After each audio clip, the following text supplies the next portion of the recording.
Has been a quantum leap as far as our progression in the weather forecasting capabilities are concerned over the last 1 decade, and just because Prime Minister Modi has himself given very high priority. It is for the first time that something like Mission Mausam was launched, and living an era of evidence, you can judge it statistically. 2014, we just had about 16 or 17 radars across the country. Today we have 50. So that means in 60 years we had just 16, 17. In the next 12 years, under the present government, the 33 have been more added, and under Mission Mausam, we are going to add 50 more. Similarly is the case of the automated weather stations, which has enabled us to cover almost every inch of the Indian peninsula as far as forecast is concerned.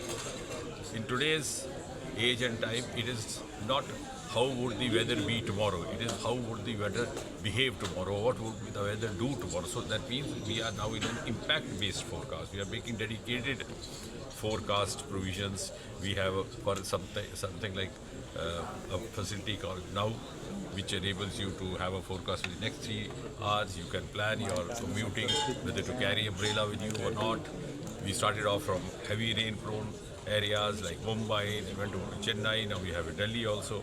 Then for agriculturists, for farmers, we have another dedicated. Today we launched the latest technology, which is AI-driven, especially useful for the agriculturists and the disaster managers, where the information is more specific, more precise, and the resolution is up to 1 kilometer.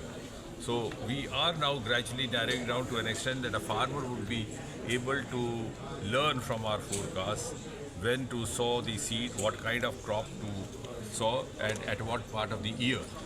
And also the travel journey of the itinerary of the monsoon is going to be more precise, which is being done every 10 days. Every 5 days we have a forecast, and every morning we have a forecast for the next 7 days.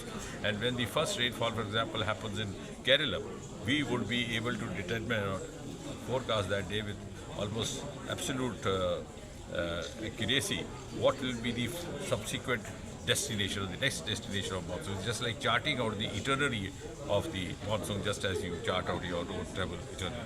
So it's been very dependable, and the trustworthiness of the citizens has also gone up. My only appeal is that the compliance has to be a little more. It has to be the forecast is available on WhatsApp, it's available on SMS, it's available on television, it's available on multiple channels. At the panchayat level, we have put up digital screens as well for those who don't have access by other means. But the compliance at the level of the common citizen, at the level of administrators, has to be more serious and more strict in order to avoid the disasters, if at all disasters happen.